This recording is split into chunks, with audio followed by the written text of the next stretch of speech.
Hey guys, John Scott here for WrestleLine, and we're checking in again with another daily podcast. And I've decided, just out of nowhere, really, like an RKO, to go with another watch along. This has been requested by, let's have a look here, um, David Watson, and I know someone else on Twitter requested this match as well. And it's quite a good pick, to be honest with you. It's from WrestleMania 26.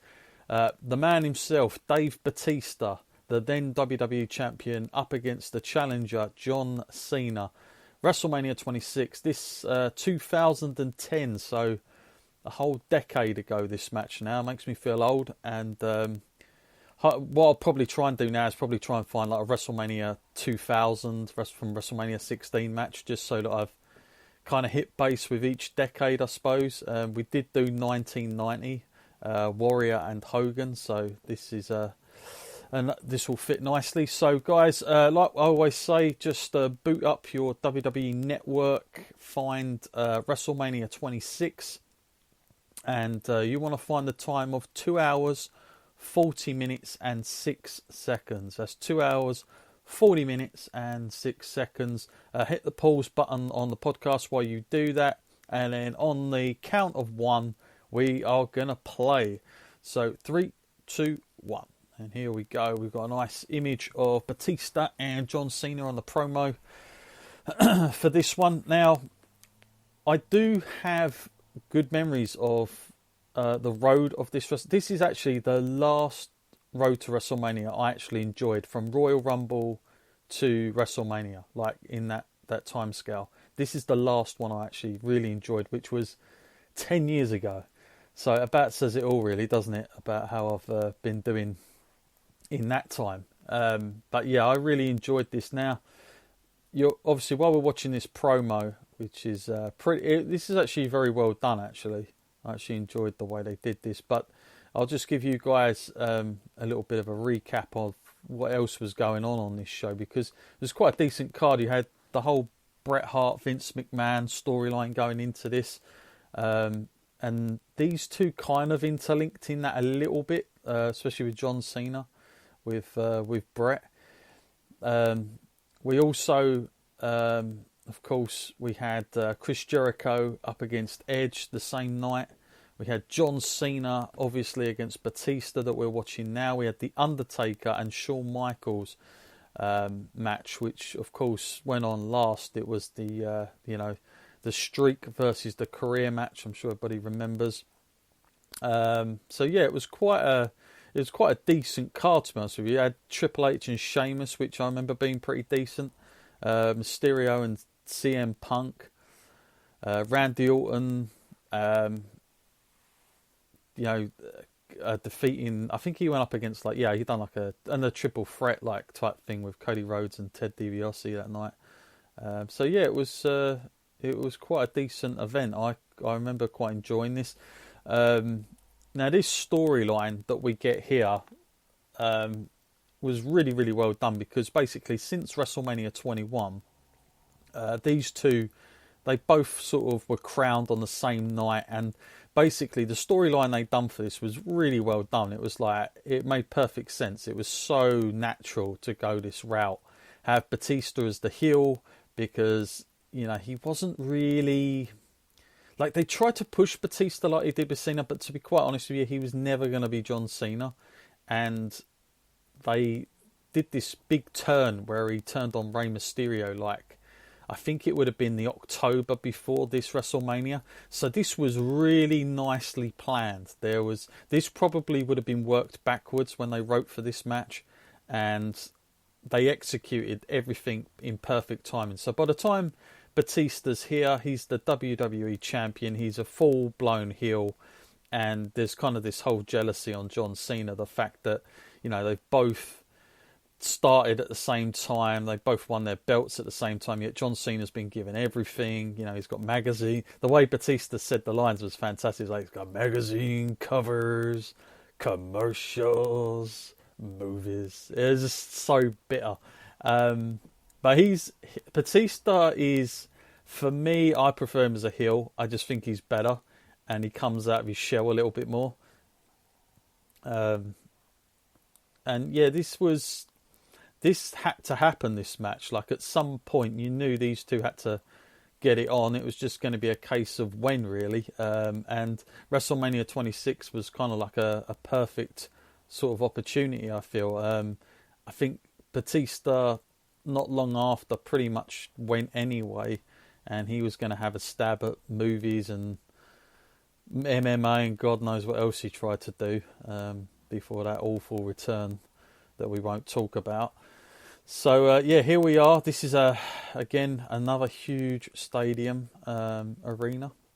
Give you a little bit of facts and information, shall I? So let's find out a few things. So obviously this from March 28th, 2010, from Arizona. This was in the Phoenix Stadium. An attendance around 72,219. Tagline: "Get all fired up." I don't remember that, I've got to be honest with you, but fair enough. As we see Dave Batista. I quite like this entrance that they changed to, where they darked out everything around him. Quite liked it. And this was, I think that, I can't remember who I thought was going to win at the time, but I suppose it would have been John Cena. But this is, I think any other time this would have been the main event. However, The Undertaker and Shawn Michaels was such a big deal given them their previous match the year before, and the fact they had, it was going to be Shawn's last match. That went on at the end. And I don't think I really had a problem with it, to be honest with you. Batista there giving it back to the fans.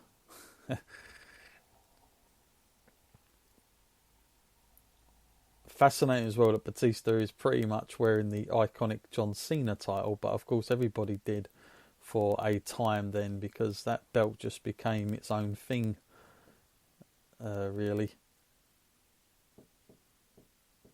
But yeah, this is, I can't really remember too much of this actual match itself. I remember the build up to it like it was yesterday, but I don't really remember too much of the actual match that we're about to see, so it's kind of a cool thing to be checking this out.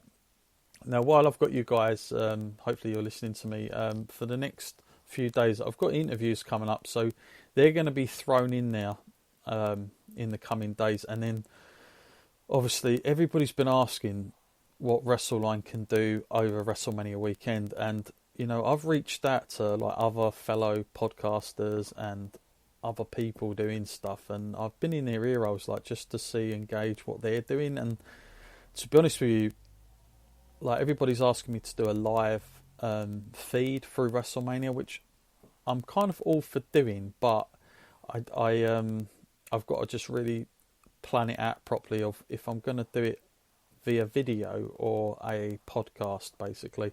As we see this very iconic entrance now from John Cena. This gets played quite a bit. Obviously, I suppose at this time comparisons would have been made between John Cena and Hulk Hogan, really. If you think about Hulk Hogan, the amount of main events he'd had WrestleMania wise in his first at least 1 to even 9 to a degree. John Cena had a very, very similar role. In fact, he surpassed Hogan in many ways with his run at WrestleManias, but he always had, he never always closed the show, but he certainly had the biggest established matches, and he was always the baby face. They never really thought about ever having him as a heel at the time. And yeah, so anyway, going back to my point about WrestleMania this week, WrestleMania 36. Obviously, it's 2 nights. No doubt I'm going to obviously be talking about the after reaction and stuff like that, and the aftermath of it, of each night. That's no problem. It's just whether I'm just debating whether to basically go on live, and if I do, will it be via video or will it be podcast? So as soon as I've kind of got my head around it and how that's going to work, I'll let you know as soon as possible. But guys, give me a shout as well. Let me know what you you would like to have. I'm down for anything, because obviously I think, like most people, whether we agree or disagree or whatever, I think most fans will watch it anyway, because there isn't a lot else on. So, then obviously that, by all accounts, has already been taped. So that's another. Whether spoilers are going to come out before this weekend, I don't know. I'm surprised nothing's come up already, to be honest with you, but it does sort of take you out of the moment a little bit, I suppose. But yeah, we'll see how it goes. Don't forget, if you want to email me, it's email@wrestleline.co.uk. Now, just before these guys get started, I want to give you guys a heads up on our great sponsor at the moment, 1310 Appeal. Obviously, you guys would have heard me speak about it many times now, or maybe you're a new listener, you're not too sure what I'm going on about. But 1310, the clove brand, for a lot of our UK fans, you would have seen quite a few of the athletes, wrestlers wearing the 1310 tops in and around, I'm sure, and probably wondered what that's all about. Well, basically, 1310 new clothing line basically is out. It's really good quality. Can't say enough good things about the actual like material of it, which is probably my favourite feature. The fact that it feels of good quality. It's not just something that's like printed and it's got that awful feel to it. Sometimes, you know what I'm talking about. You get something online that looks good and then you like feel it on your skin and you're like, oh my god, this is cheap and nasty. No, this stuff is top quality stuff. Now they do have different ranges and different themes, so I would suggest everybody go onto the website and check it out, which is really easy to find. They're also available on social networks as well, which is fantastic. So you can hit these guys up, and don't forget they'll be on like my pages as well, 1310, so you can go through there. But you can hit these guys up at Twitter at 1310 app, and on Instagram 1310 appeal. Not only that, please check out the website 1310appeal.bigcartel.com. So 1310appeal.bigcartel.com. And for our listeners only, an amazing opportunity here. Use the promo code WrestleLine to get 15% off your order. 15%, folks. It's a really good deal. Use the code WrestleLine. And enjoy. So here we are. Let's get back to the match, shall we? As it's just started. So again, like I said earlier, I don't really remember too much of the ins and outs of this match at all. Obviously, I recall who won, but I don't really remember the actual match they had. And I'm quite intrigued now, because I felt last year Triple H and Batista, that match, man, that was hard to watch. If anybody listened to our review after it last year, after WrestleMania, myself and Matt did, I'm sure you would have known what we thought of that.